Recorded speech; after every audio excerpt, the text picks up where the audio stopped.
All right, hey everybody. We're here at Davos at the World Economic Forum, and I think the new thing is crazy successful entrepreneurs. There were a handful last year, but Nedco here on the end was just a random small thing a year ago. Check the video, by the way, from last year and compare it to today.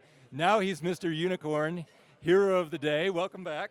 Good to see you. Great to see you. Thank you again for having me. Tell us about what happened from that video we shot last year to today. Well, I aged about 25 years. Yeah. It's been incredible. I think, look, we are in the predictive space, right? We simulate human behavior. And people have been selling snake oil in predictive technology since they were literally selling snake oil, right? Like since the oracles of ancient Greece. I mean, you could argue that religion was invented to predict what people are going to do next, right? And so I think we just had to get past this humongous hump of enterprise trust. How do we prove that after all these... Wait. When you talk about enterprise trust, how old were you a year ago? How old are you now? I was barely...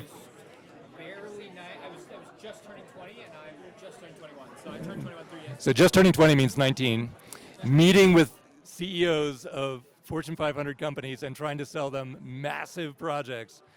I mean, that's not trying anymore, Not trying anymore, no. Just make it happen. No. It's been incredible, and we're very grateful to have you guys as early supporters, and for you guys having us again this year. Thank you so much. Well, you made it fun every step of the way. So why don't we go in founding day order, which perfect. happens to line up like this direction. So right? No, Chris, you were next. You were next, or I was next? No, you were definitely early. It was just like a few weeks ago, man. Okay. 3 months ago. Okay. So Chris Reinhardt, standard kernel. Yep.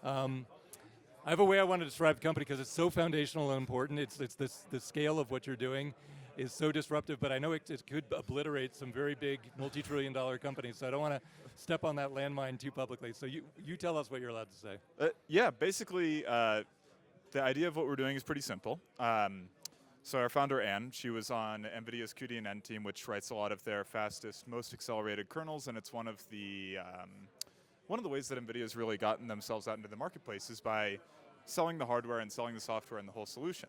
Now, a key part of that is actually having really high performance software. When you buy a GPU, you buy a certain amount of flops and you buy a certain level of performance that'll let you run certain models. Now, what she saw was that one, coding agents were starting to get really, really good, and two, these kinds of kernel programs are really they're a dark art. They're in extremely high demand by all of the top AI labs, which I think you can chime in on in a bit.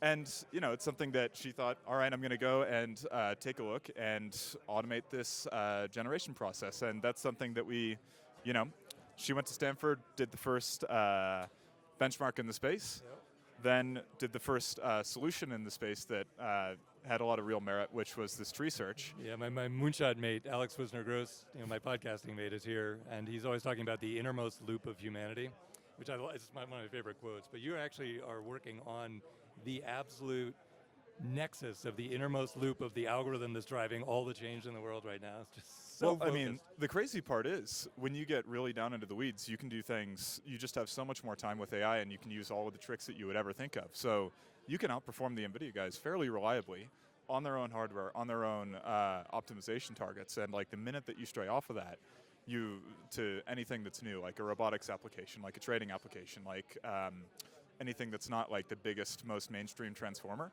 you start getting pretty crazy multiples that we're pretty excited about. Do you want to say anything about your valuation and who's investing, or too secret? It's just colossal. I think we're doing well. You'll read about that, and we'll save that for the next news cycle. We'll wait for the news. That'll give us something to talk about next year. All right, so Kush Bavaria, partner at Link Ventures, the most prolific guy I've ever worked with. MIT, you guys are both MIT undergrads.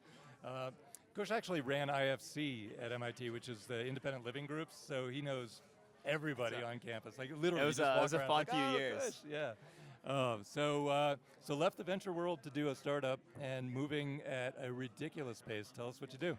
Yeah, so we build financial products for AI infrastructure. The current infrastructure economy is about $7 trillion, and there's more and more people looking to invest. We think it's going to be about a $30–40 trillion market. You now have data centers in space, in the ocean, all across the world, and we definitely think that financial products for infrastructure and more specifically data centers will help unlock larger CapEx spend. So we build these products for them.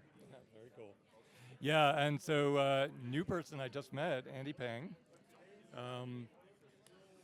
And you were just telling me launch day is today? Yesterday. Yesterday? You're 1 day in? 1 day in, yeah. So not timed for Davos, but I think it was well timed indeed. I was at Anthropic for a couple years before this, working on RL training of coding agents mostly, and then really thought that we needed a different paradigm for scaling up reinforcement learning to build more collaborative, personalized agents. And so my wonderful co-founders and I launched a company called Humans And.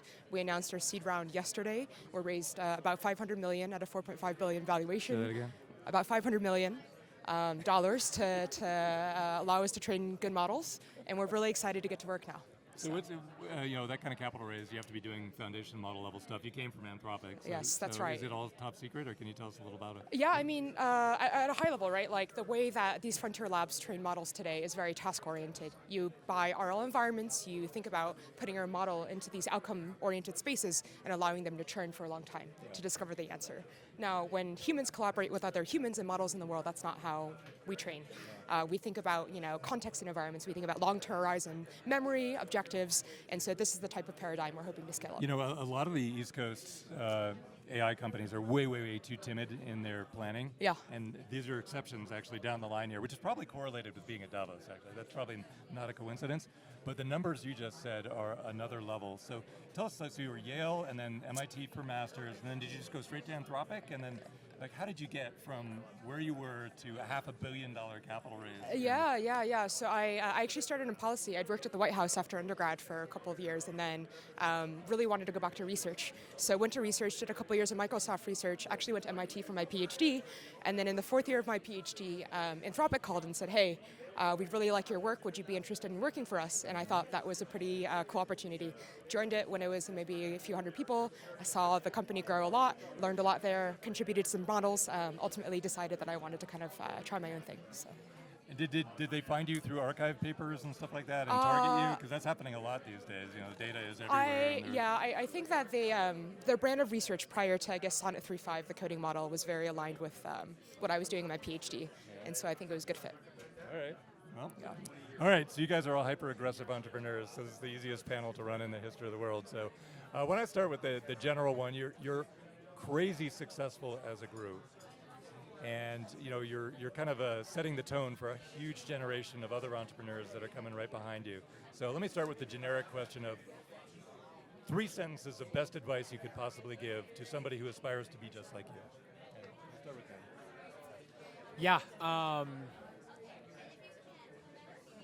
First sentence. If you work in enterprise, if you're selling to enterprises, don't start your company in San Francisco and move to New York. That's first sentence. Okay. Second sentence. Don't listen to other founders who are also really early stage. Pay attention to people who have done it before and can see around the corner. Like, don't look at people who are currently going through the same struggles to understand how to get out of them. Look at the people who have got out of them already. And then the third would be keep your mind open to what's going on in the general macro environment. I think a lot of people get really stuck on Twitter and get really stuck in this kind of like tech echo chamber.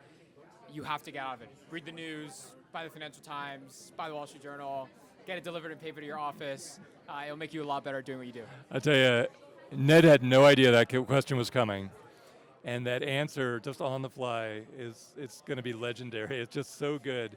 And we have to come back and ask some follow-up questions about what you just said. But I did that podcast with Elon Musk 4 weeks ago at the Gigafactory in Austin, and he had that same exact. He doesn't just throw out the party line. He stops, focuses, thinks, and gives us crazy, mind-blowing answer, just like he did. It's something you entrepreneurs out there, you need to study what he just did. That's pretty epic. Okay, Chris, you're up. I think that the turning off Twitter was one of the most productive things that that I've done over the past year. So great have to go advice. with Ned on that. Yeah, find something that you are really good at and you really enjoy. Work like a dog, and make sure that what you're doing there aligns with a massive value creation opportunity. Because if you do that, then that's kind of what you need to go off and get people to buy what you're selling.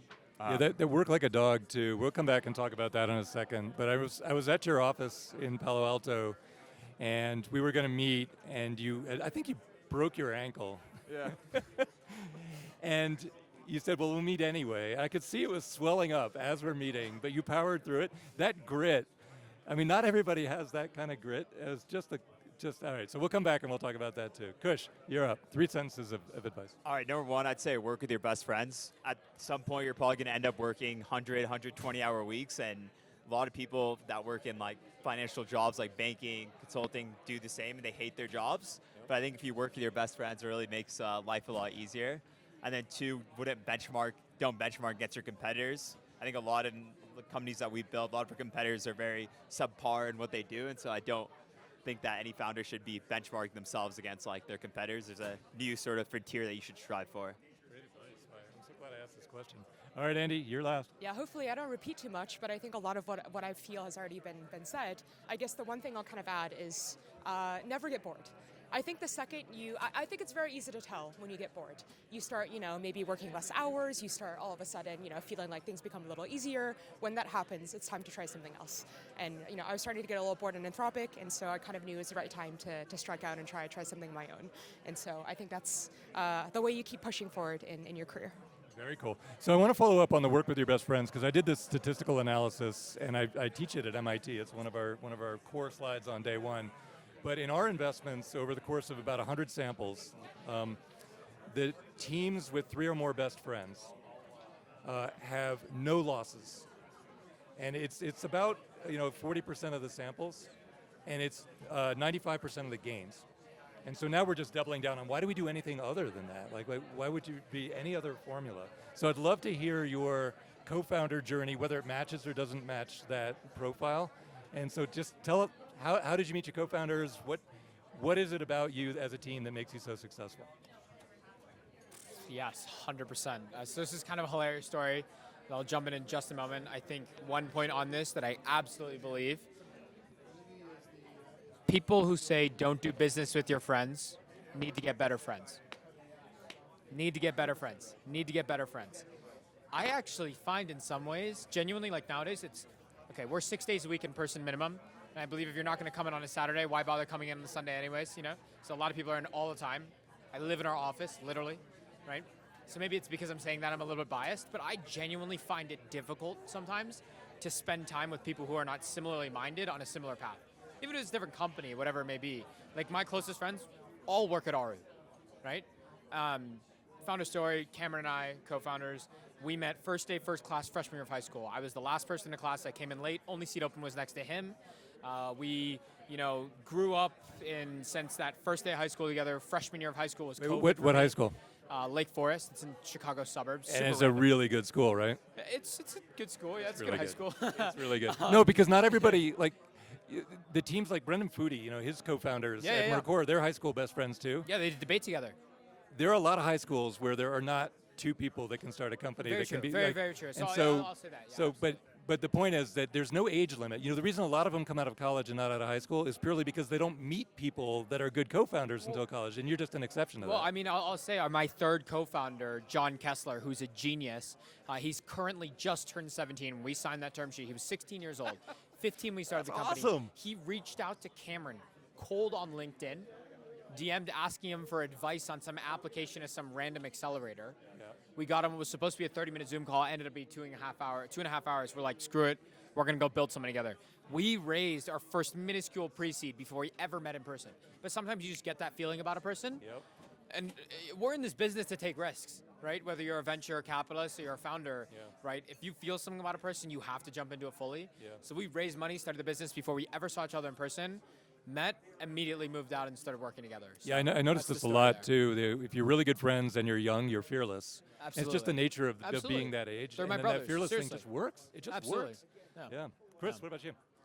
Yeah, I mean, Ann and I met at MIT, actually TAing the performance engineering class. Yeah, that's a good context for meeting very smart people, right? Yeah, and actually almost everybody that we've hired is from there or did their PhD in actually acceleration of computer systems, which is our goal as a company, is everything below the application and above the hardware should just be written by us, or auto-generated by us. So, I mean, we've had incredible success. Ann and I met in that class. The class is a bit of a nice reputation with Swali and Arvid from Cursor were the year ahead of us.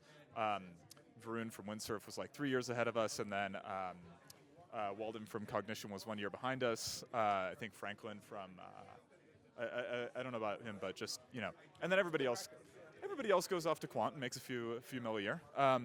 So Everyone does that. it's a nice set of skills, but the other thing is it gives everybody a nice common vocabulary, and you don't get into performance engineering and really digging into the weeds of systems unless you really, really, really love it. So it's a lot of strange but amazing folks, and I think we've really found that culture. All right.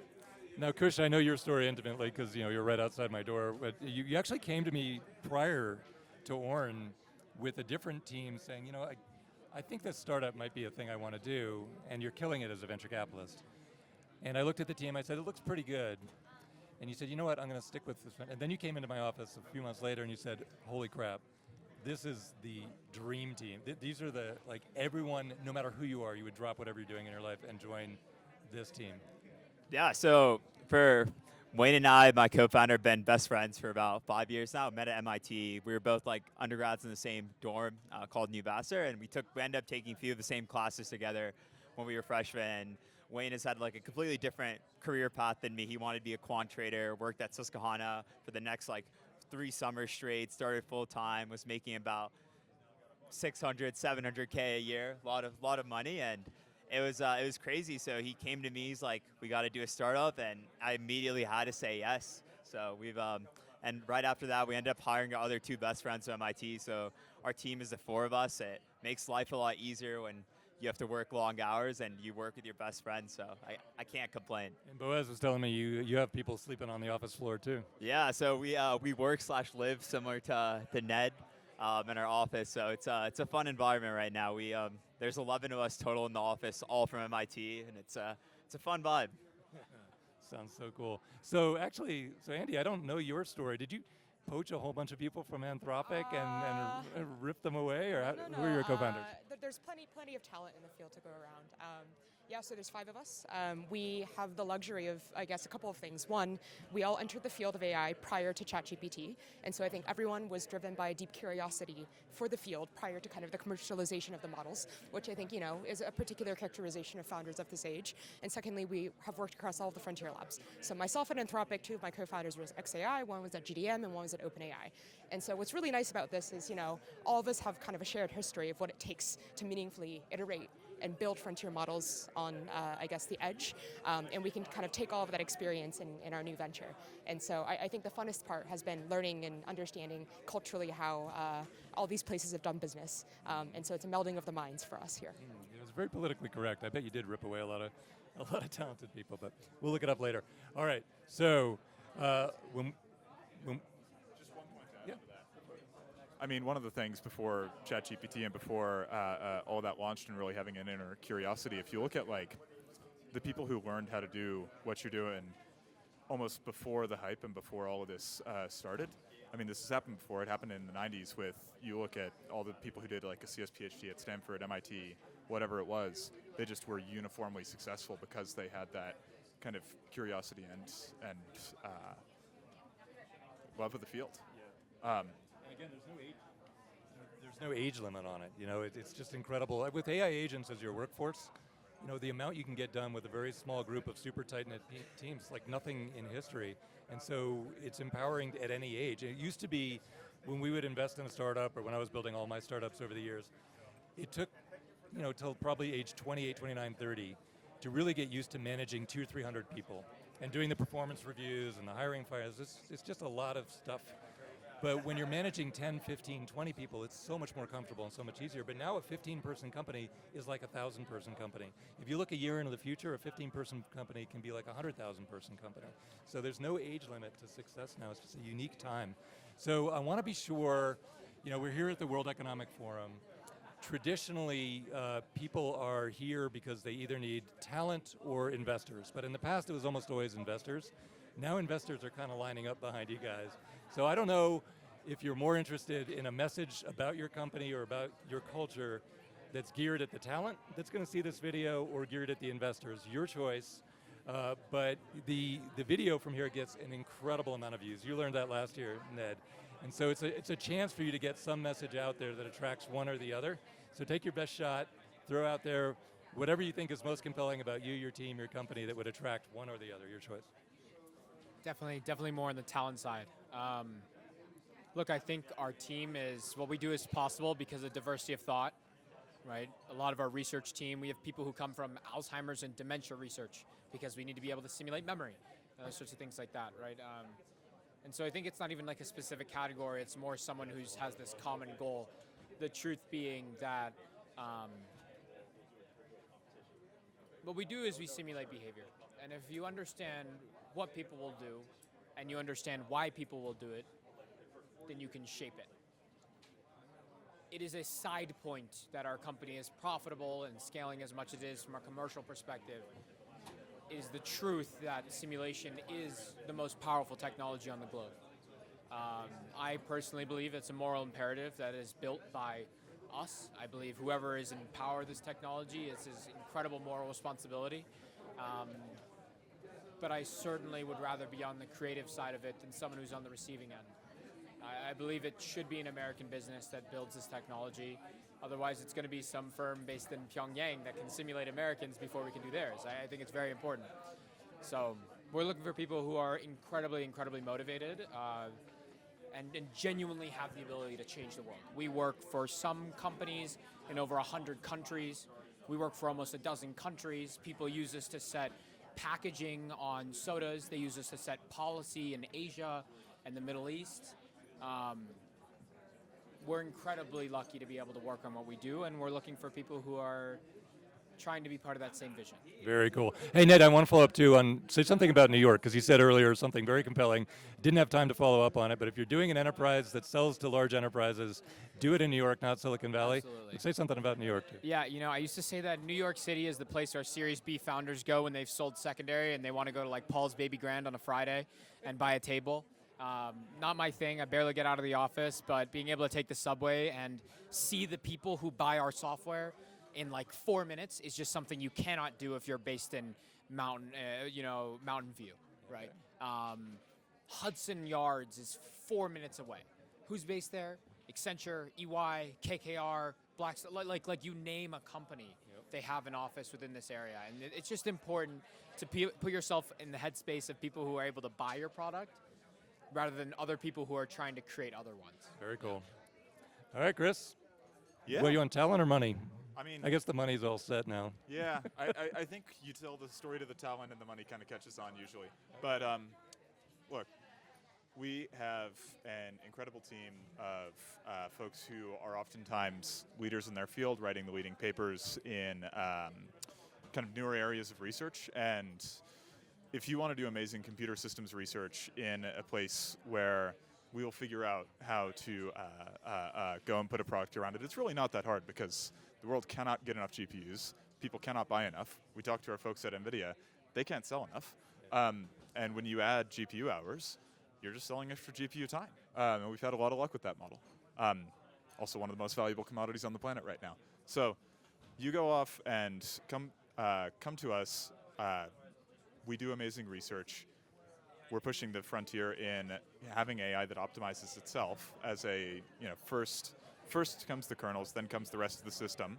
And eventually we're going to see where the rest of the story goes. But everybody is a PhD, a lot of them have done the programming competitions. It's a lot of fun, weird people. And we build amazing stuff. I'll also say that what Ned was just saying about the density of the customers and like-minded people right in Hudson Yard, right in Midtown. When you're doing kernel level development, University Ave, Palo Alto, where you guys are located, you can go to 20 coffee shops and have a detailed technical conversation around feeds and speeds of matrix multiplies. It's just like no place else on the planet. It's right by Stanford. Well, I mean, it's even a problem because there's a blue bottle across, and if you want to check out for 10 minutes, if you go there, you actually can't because there's so many people saying so many things about the exact microarchitectural level optimizations and pretty cool. The GPU deals that are going down. So yeah, pretty cool. All right, Kush, money or talent? What do you want? I think talent's more important for us, and it's probably the most important thing that we value in the company. As a company, we want to commodify, as Chris alluded to, compute, and we hire a lot of former quant traders, financial professionals. Our office is about 3 minutes from the New York Stock Exchange, so very in the heart of the financial district in New York. And I want to second the point Ned made. I think New York's an amazing city where you can just kind of meet anyone on the street. We've probably met about 2 to 3 people now that we work with just straight on the subway, and we'll talk to them and cold approach them. So I think New York's one, a wonderful city, and two, on the talent side, quantitative traders, people that have worked in these financial firms. I think it's very, very smart people that go into these careers just because of how much money they pay. And I think now people are starting to realize that there's more in the world to do, and there's a lot of tougher problems and more challenges to solve rather than just making rich people richer. So if you're interested in solving one of the hardest problems in the world and creating a market for compute, let us know. We're happy to chat. And just clarify one thing, because you're talking about Palo Alto, you're talking about New York, but where do you do your recruiting? We do most of our recruiting in Boston and Cambridge area. I think Harvard and MIT are two of the greatest schools in the world, and most of the talent that goes into these jobs starts from there. And so we definitely try to get in early and poach the talent as we can. Thank you for throwing that in there. And then Andy, bring us home. We have 1 minute left. Talent, money, I guess the money, the money you mentioned, it's all lined up. So yeah, I mean, I think the main message here is, look, we're at WEF, and a big theme this year present is the future of work. People are worried about what it means to exist as a productive society in the world of AI and agents, automating away white-collar labor. And so, at Humans and our ethos is that we want to steer the future of work in a direction where humans are actively prioritized as collaborators, and models learn how to interact both with each other and with other humans as well. And so, part of our mission here, I guess, especially given the context of Davos, is making sure that we can transition humanity into a world where humans are continue to be empowered in the workplace and not just replaced as labor. All right, well, this has been absolutely an honor and incredibly fun, and watching how Ned progressed over the years. Now it'll be all 4 of you guys coming back, hopefully next year. I think we have at least a couple more of these left in us before we all upload into the cloud. So if we can just do this again and check in and see how everything turned out, I think it'll be pretty epic. So thank you all.